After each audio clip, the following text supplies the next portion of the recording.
What is up, and welcome to the 49ers Camelot Show. We are talking 49ers mailbag today. So we've taken the mailbag questions in the most recent 49ers Webzone Mailbag, and we're putting them together so that you can not only read them if you want to at 49erswebzone.com, but you can also listen, watch, however you want to do it. Some people don't want to read; they'd rather hear and watch, and that's fine. So you have it both ways. I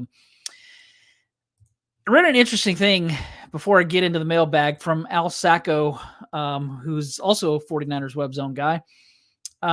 He posted just about an hour ago, Christian McCaffrey is 4 catches away from passing Roger Craig for the most receptions by a running back in the first 7 seasons of their NFL career. So that is really impressive. I think that Christian McCaffrey is on his way to a Hall of Fame career. As you know, if you've listened to me you know that I'm a believer that Roger Craig should be in the Hall of Fame, that he should have been a long time ago. And so I think that it's ridiculous that he's not. We've worked at trying to get him in the Hall of Fame. And so hopefully this year, this next year, he will finally get selected for that. But great stat for Christian McCaffrey that the way that his career has started off definitely puts him in a situation where I think he has a great chance to be a Hall of Famer once he is 5 years removed from his playing career. So thought that was a pretty interesting stat from Al. So let's jump into the 49ers Web Zone mailbag. These are questions that that we get from 49ers fans where they're asking different questions. And so just how this works, we open up the mailbag on Mondays and people respond and they ask questions, or sometimes people will email me or reach out to me on Twitter or different places and ask questions that way. When the 49ers lose, I usually get a lot of questions, and they're often on the angry side. When the 49ers win, things are more positive and happy. And so you're going to see that. That's basically what we're looking at today. Although there is one question in here, you'll know it when we get to it, that is not on the happy side. And so it's going to be an interesting discussion there. So let's get into this. First question comes from Andy. He says, the whole team, but especially the defense, looked fast and strong.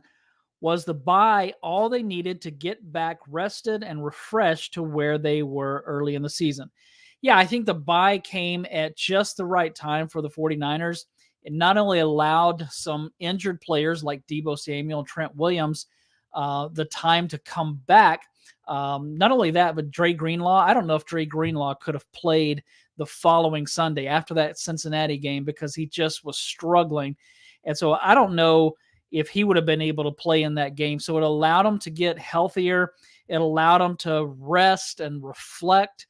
But I think that maybe the biggest benefit was that it allowed them the opportunity to clear their heads and kind of take stock in where they're at and what they want to do and kind of refocus that way, maybe make some adjustments. I mean, we saw Steve Wilks move from being up in the booth to being down on the sideline. I don't know how big of an impact that had or if it had really any at all, but there was that one glimpse of him on the sideline where he was really giving some encouragement to Ambry Thomas.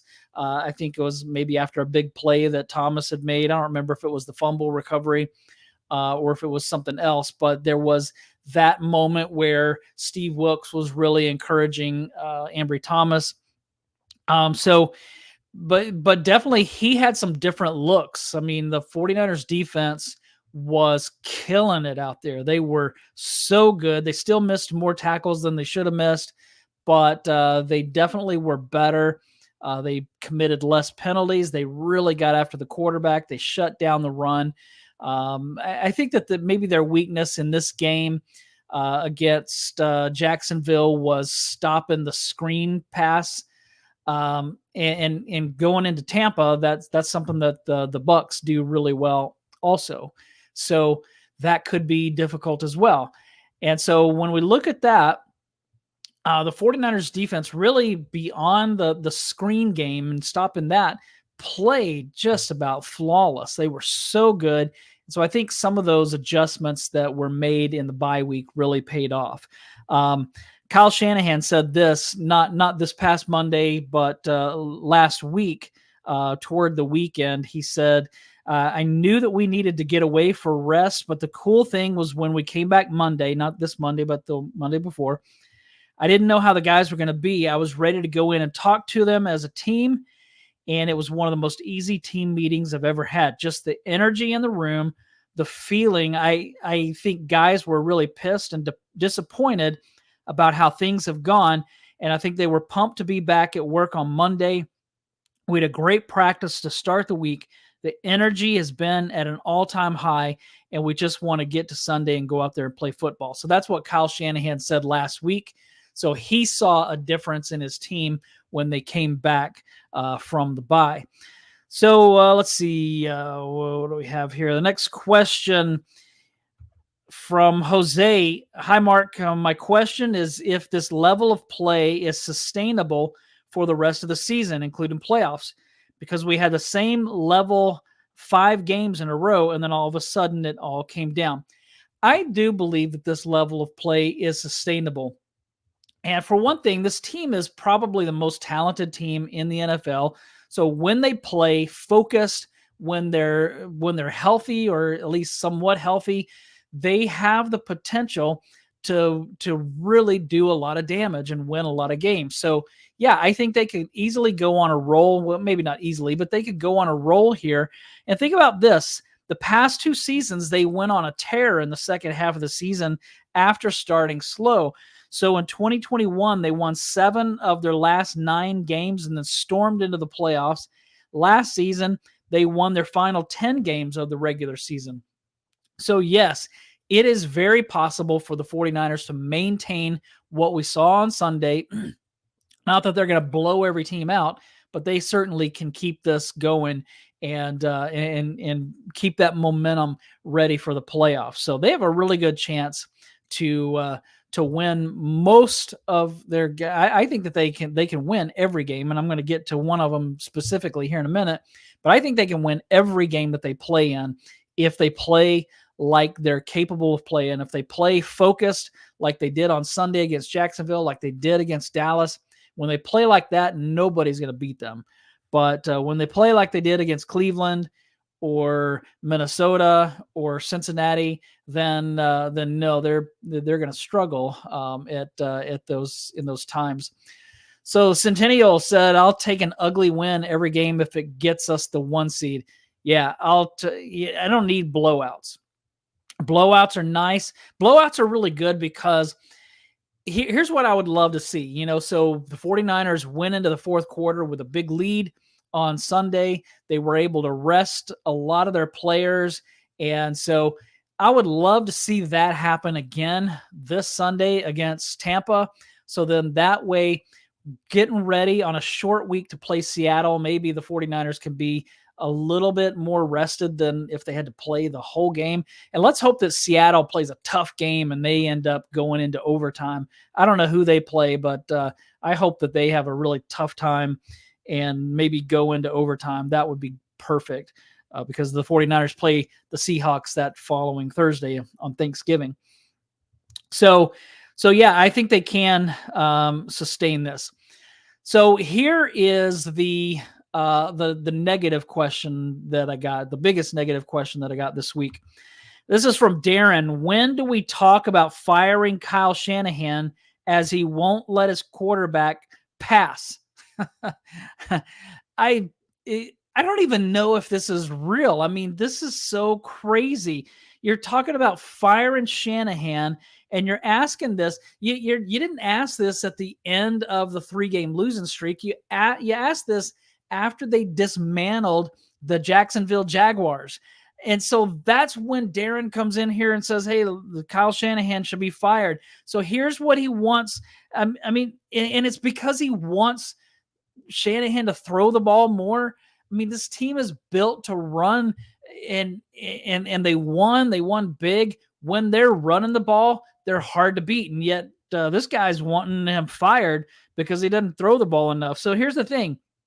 Shanahan's led his team to the NFC Championship game the past 2 seasons, 3 out of the last 4. One of them was the Super Bowl in 2019. Since that season, 2019, the 49ers are 48-27 in the regular season. If you take out the injury-ravaged 2020, in which they finished 6-10, then Shanahan's 42-17 in the regular season, 6-3 in the postseason. And think about this: who would you replace him with? I mean, all you have to do is go back a little ways in 49ers history, and you can see that there have been some terrible firings of successful coaches for the 49ers when they didn't have a plan in place. I remember John York firing Steve Mariucci. He didn't have a plan in place. He hired Dennis Erickson. Erickson was horrible. He only stayed with the 49ers for 2 seasons and coached one of the worst 49ers teams in history in 2004. I think they only won 1 or 2 games. That team was so bad. And then Jed York fired Jim Harbaugh, replaced him with Jim Tomsula, and that didn't even last a year. In fact, when I interviewed Matt Barrows earlier back in the offseason, I asked Matt Barrows about his favorite or his most memorable press conference, and I assumed it would be a Jim Harbaugh press conference, but he said that the introductory press conference when Jim Tomsula was hired was his biggest memory, because he said that it was so bad that when it was over, that Matt looked at some of the other beat writers and said, well, I guess we'll see each other here this time next year. And he was right. Tomsula only lasted a year. That was a disaster. So before you start saying fire the coach, you better have a plan in place as to who's going to replace him, and it better be an upgrade. And by the way, Brock Purdy threw the ball 26 times on Sunday. He also was sacked twice. So in essence, that's 28 pass plays. The 49ers ran the ball 30 times. So to me, that's extremely well-balanced offense, and that's what you want. So no, the 49ers are not going to fire Kyle Shanahan, nor should they. They shouldn't even be talking about that. So next question's from Niner Jim. He said, why didn't Juice go down at the 1? He is being facetious. This is when Kyle Juszczyk caught a pass right around the 1-yard line and scored a touchdown. And even on the broadcast, Darrell, the Moose Johnston, was saying kind of the same thing, that Juice should have gone down at the 1 and let McCaffrey score, because if he would have scored, he would have broke that all-time record of most consecutive games with a touchdown. But definitely everybody's joking about that. Kyle Juszczyk is not a selfish player. He's very unselfish, and so he deserved to score that touchdown just as much as anybody else. Thomas asked, assuming good health, do you believe San Francisco is better than Philly? I do. I think that if the 49ers are healthy and they play focused and they play like they're capable of playing, they are better than anyone. That includes any of those teams in the AFC. I think this is the best team in the NFL. Now, the Eagles have 2 advantages that I think would give them an edge when the game is in Philly. So if you count the Philly crowd, then that would be a 3rd advantage. But I think that the 2 advantages that they have are the quarterback, and that's I'm not putting Brock Purdy down or anything, but Jalen Hurts is really good. Now, Brock Purdy may someday be better than Jalen Hurts. I just don't think he is right now. Jalen Hurts almost won the MVP last season. And then if you go to the Super Bowl, you could make the case, even though the Eagles lost, you could make the case that Jalen Hurts should have been the Super Bowl MVP. I mean, it's always going to go to the winning team, but Hurts was great in the Super Bowl. So I think right now he's better than Brock Purdy, forgot his name. But then the other thing is the trenches. I think that when you take the defensive line and the offensive line, I would say that Philly probably has a little bit of an advantage, mainly because of the offensive line. So that would be that's what I would say. But yeah, I think that the 49ers, when they play like they're capable of playing, are better than the Eagles. CJ, what's up, man?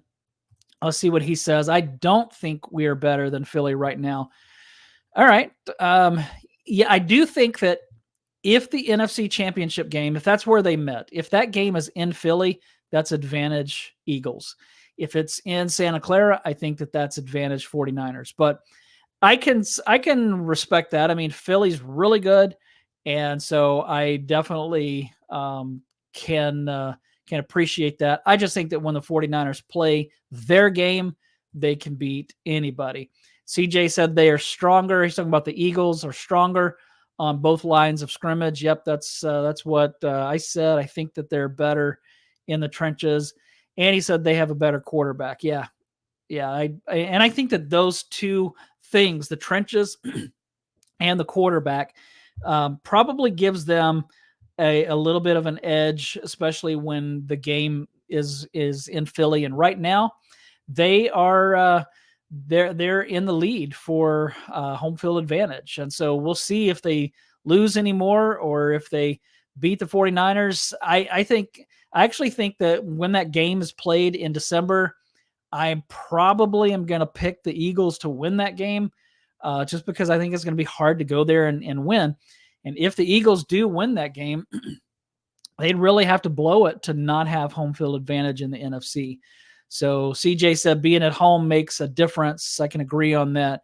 Yeah, it does. And I think the 49ers are built for the road, but I just think that the Eagles are tough to beat when they're at home. So yeah, I do think that the 49ers have the better roster overall, but I don't have a problem with somebody saying that they think the Eagles are better. Nothing wrong with that. Scott asked, what's stopping Moore? He's talking about Jalen Moore from playing right tackle moving forward. Well, Jalen Moore played well at left tackle when Trent Williams was out. And Colton McKivitz, even though he hasn't been spectacular, at times he hasn't even been good, I think you could make the case that he's really not been any kind of downgrade from Mike McGlinchey. In some ways, he's been better. He's probably been better in pass protection than McGlinchey. Probably not as good in run blocking. But would the 49ers move Jalen Moore to right tackle? Some offensive linemen struggle with that. If they were a left tackle struggling going to the right or vice versa, I really don't know where Jalen Moore is at on that. So I'm not sure if that would be hard for him or easy for him. And really, if you put Jalen Moore at right tackle, is he going to be that much of an upgrade from Colton McKivitz? I'm just not sure. I mean, he played well in Trent Williams' place, but now if he's going to be on the other side, I'm just not sure. So if I had to make a prediction, I would probably guess that they'll just leave McKivitz at right tackle and hope that he improves as the season goes on, and then use Moore if just in case Trent Williams gets hurt again. Zach asked, do you expect Samuel Womack to get in the defensive back rotation at some point?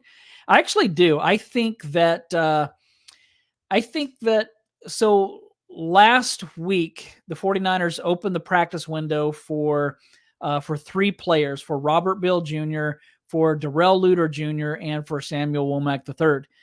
And of those three, I think that Womack has the best chance of making it onto the active roster. The way that this works is that the practice window opens, it stays open for 3 weeks, and in that time, the team can have that player practice, and then at the end of that time, they have to decide if they shut that player down for the season or if they add them to the active roster. Now, remember, if they add them to the active roster, then somebody else is going to be released or let go of from the active roster. So it is a big decision that they have to make when that time comes. So if they add Samuel Womack to the active roster, who's going to go down? Is it going to be another defensive back? But I do think that he has the best opportunity to of the three. What he would do, I don't know. Last season he started at nickel, but I don't know what the 49ers would do. Even though I'm not a huge fan of Ambry Thomas, he did play well on Sunday. And so I'm just not sure if Samuel Womack or Darrell Luter Jr., if they are activated, are they going to be able to pass Ambry Thomas this year? Now, next year, I think that they have a good chance of passing him because I think both players might be better than him. But this year, it's going to be hard for them to pass Ambry Thomas on the defensive back, the cornerback depth chart. So I don't know where they would put Samuel Womack. It's just going to be interesting to see. CJ said it's football. It's about health and how teams shows up on Sunday. So Eagles are not unbeatable. Yeah, you're right. And he said, I think just sit Burford. You know what? Kyle Shanahan talked about this a little bit to where I think maybe when Banks comes back, I think that maybe Burford's going to find himself in a rotation again. So that could be something to watch because, yeah, Burford's not – I expected him to take a step forward this year. He has not done that. He's not been as good as he should be. And if right tackle is a weakness and right guard is a weakness, then you have a problem. And I just think that they've gotten by so far, but when they get into the playoffs, and we might see this in early December when they play Philly, when you play a team with a really good defensive line like that, then that could be a problem. So let's see what else. What's he say next? Yeah, we stuck with Ambry out there. Yeah, I think so. And I've been pretty hard on Ambry Thomas, but I will say that he did play well on Sunday. So I was real happy to see that. Red Eye, what's up, man? Red Eye said, watched a bunch of Bucks pressers. They're gung-ho in avenging last season's 35-7 loss. Can't take Bucks lightly. Mike Evans trash talking. Watch out for him. Mike Evans is a beast because he can go up and grab balls over you, or he can beat you deep. And so that is going to be the biggest concern for me on Sunday, whether it's Charvarius Ward or Diamador Lenore or Ambry Thomas or whoever it is. It's going to be interesting to see because I don't know if Isaiah Oliver was benched or if it was just a matchup issue. Isaiah Oliver's not good against those quicker, faster slot receivers, but he is good against the bigger ones, and the Bucks have some bigger ones. So I just wonder if Isaiah Oliver might play on Sunday instead of what we saw this past Sunday. CJ said, I'm not worried about Tampa. Like I'm the designated worrier, so I worry about every team. They could be the worst team in the NFL, and I'm still going to be nervous. That's just how I am. Yeah, if you want to talk, last year they lost with Tom Brady. This year they have Baker Mayfield. I don't think that Mayfield is Tom Brady, but as a team, they're probably a little bit better than they were last year. Uncle Salty said, hi, Mark. Will Darrell Luter Jr. ever see the field this year? He seems like a much better option outside than Oliver as a slot corner.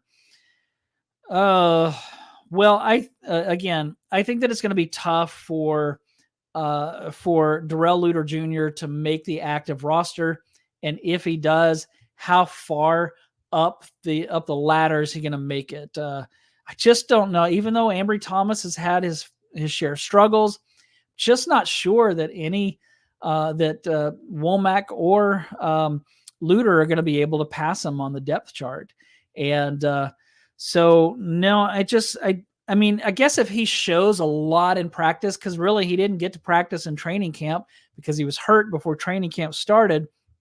So that makes his his path even harder, especially as a rookie.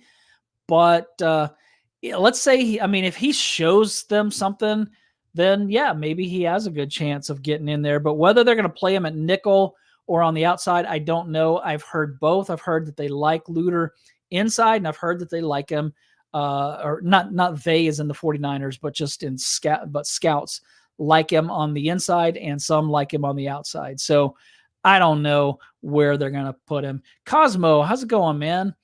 Yeah, go Niners for sure.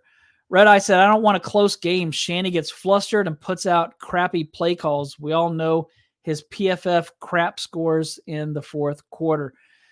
Hey, obviously the 49ers have to get better at those close games. That's for sure. I just think that when they play their game, they find a way to win. And when they play sloppy, and in that 3-game losing streak, they couldn't stop the run, they couldn't run the ball, and they kept turning it over, and they kept committing all kinds of penalties. And so when they do those things, they're going to lose. Every team's going to lose games like that. But when they really play their game, then I think that they can beat anybody. CJ, I think we are in second half of season mode right now, so I think the best version shows up every week. So I feel that the only game will lose in second. Okay, so he finished that. He's saying that he only feels like the game that they'll lose in the second half is against the Ravens. I think that they're more likely to lose in Philly, but that Ravens game is going to be tough too, because they just play.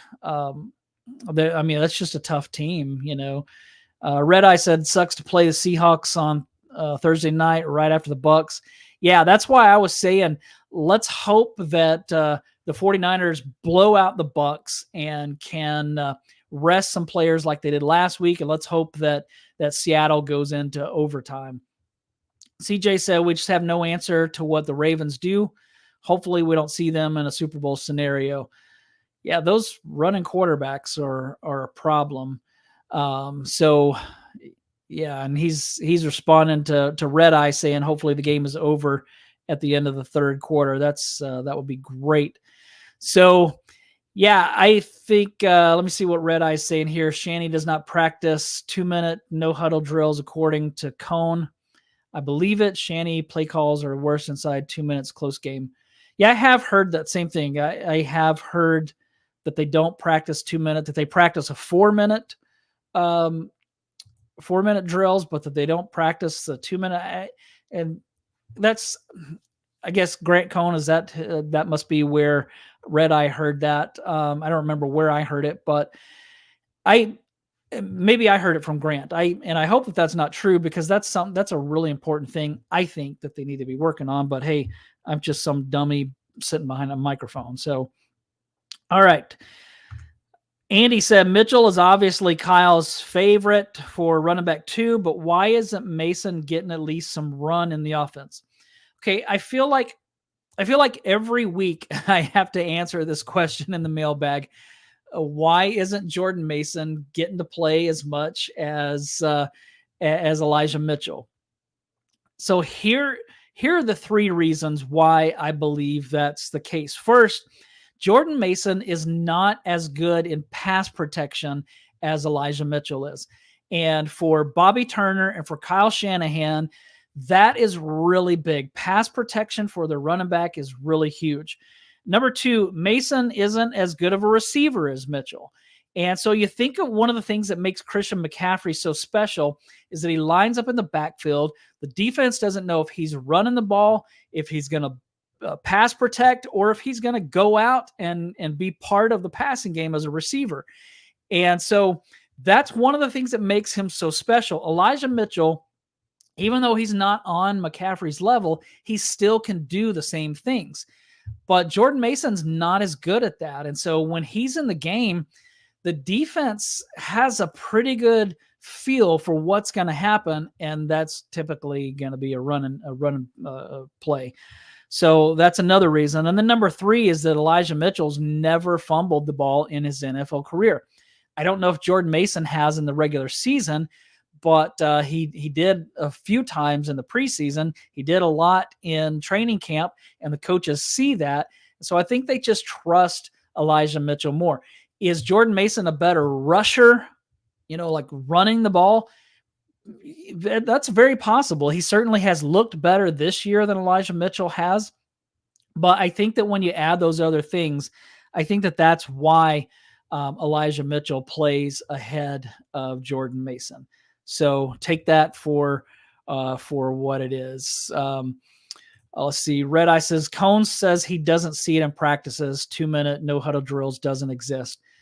So yeah, that could be, or maybe they practice it in a part of the field where Grant's not it. But I don't think that he would make it up. And like I said, I have heard the same thing. So CJ said Mason doesn't pass protect or catch out of the backfield as well. Yeah, that's the problem.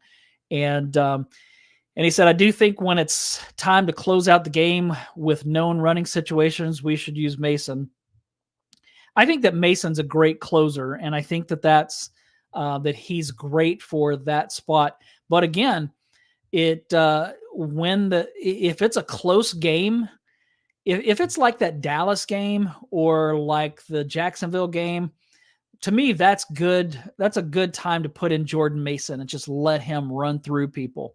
If it's a close game that you have to close out, I think that Shanahan's going to go with Elijah Mitchell because he wants to know that his running back's not going to put the ball on the ground. And so that's just what they're going to do there.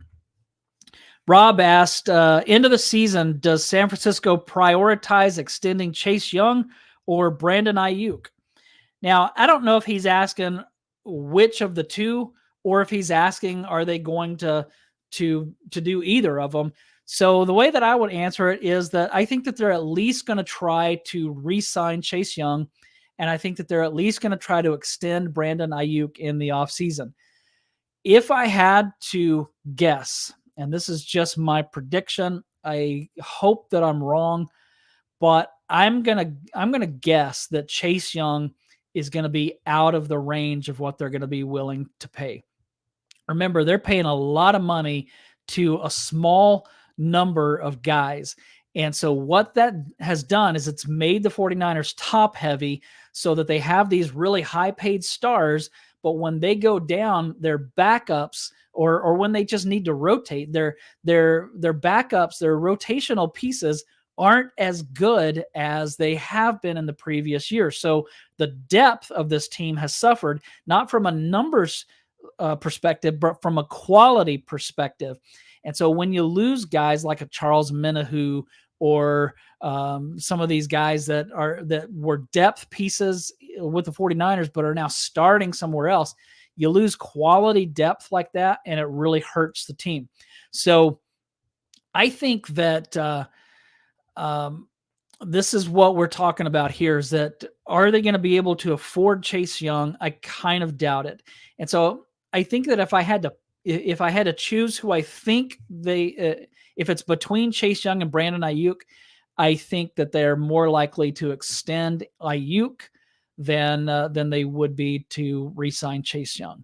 I'd love to see Chase Young and Brandon Ayuk come back. I think it's going to be hard to do both.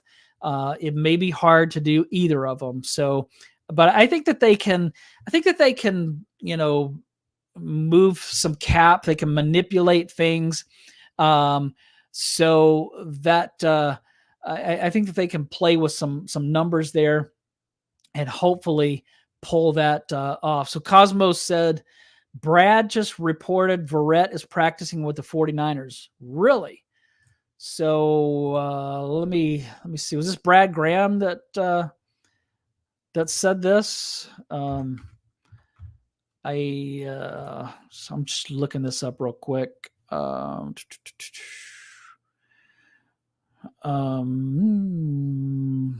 see that he's saying bring back Jason Verrett for the vibes. So yeah, I'm not. Let me see if anybody else is saying anything. 49ers worked out, this is from Field Yates, 49ers worked out a familiar face in veteran cornerback Jason Verrett, who was released from the Texans practice squad on Wednesday. And then Matt Barrows responded to or retweeted that. Another indication the 49ers might not be quite content with their cornerback depth. So that's those are both interesting nuggets. So the 49ers worked out Verrett. So maybe he is practicing with them. And Barrows saying that this might be an indication that the 49ers aren't crazy about their cornerback depth, which does that mean that with Samuel Womack and Darrell Luter Jr., that with them, they're like, I mean, their practice window's open. So they have a chance to show something. And so if the 49ers are working out Jason Verrett, does that mean that that maybe Womack and Luter aren't really showing enough to make them feel good? I had heard, and I hate saying this because I don't remember who I heard this from, but I had heard that the 49ers weren't crazy about Samuel Womack's physicality. And so that maybe when he started the season last year at nickel and then Jimmy Ward started playing, that one of the reasons why Womack didn't play anymore is because they weren't happy that he wasn't physical enough or whatever. So I hate to say that about the guy, but that is what I've heard. So interesting that Jason Verrett is there. Red Eye said Womack is a small dude, too small. Yeah, and that's they like, especially at nickel, you have to be able to tackle. That's the thing that Isaiah Oliver, that's what they like about him. He struggles with those quicker receivers, but the dude can flat out tackle. And some of those games in that 3-game losing streak when the 49ers were missing so many tackles, Isaiah Oliver wasn't missing tackles. Now he was missing receivers, but he wasn't missing tackles.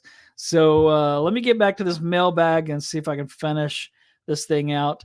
Niner Jim asked, was there an explanation as to why Bosa was flagged for a personal foul on one of the sacks? He didn't hit low, didn't lead with the head. He didn't land full body weight on Lawrence. I never heard any explanation. When I first saw the play, it looked like something that they might penalize. And so it looked almost like Bosa kind of ripped him down. When they slowed it down, you could see that he kind of fell on top of Bosa, that Bosa kind of pulled him down. But I'm guessing one of the officials had an angle where it looked worse or something. I don't know, but I think that's why. I think that it just in real time looked worse than it was. And so, I mean, if you go to if you go on Twitter and look at Jacksonville Jaguars fans, they're saying the opposite. They're saying that Bosa's a dirty player and that he was trying to hurt Trevor Lawrence. And so that obviously we know that that's not the case. So see if I have anything else in here. CJ said Womack as a nickel, not a good idea, too small, but an outside corner. I think he could be better than Ambry, but I can understand why go with Ambry. I think they're going to stick with Ambry for this season. It's going to be hard for one of these guys to overtake Ambry Thomas at this point. So unless Ambry Thomas just plays terrible the rest of the season, which knowing him is very possible. So Cosmo said Oliver had some great tackles from catches he gave up. Well, I'm talking in the run game. He's been really good in the run game. So,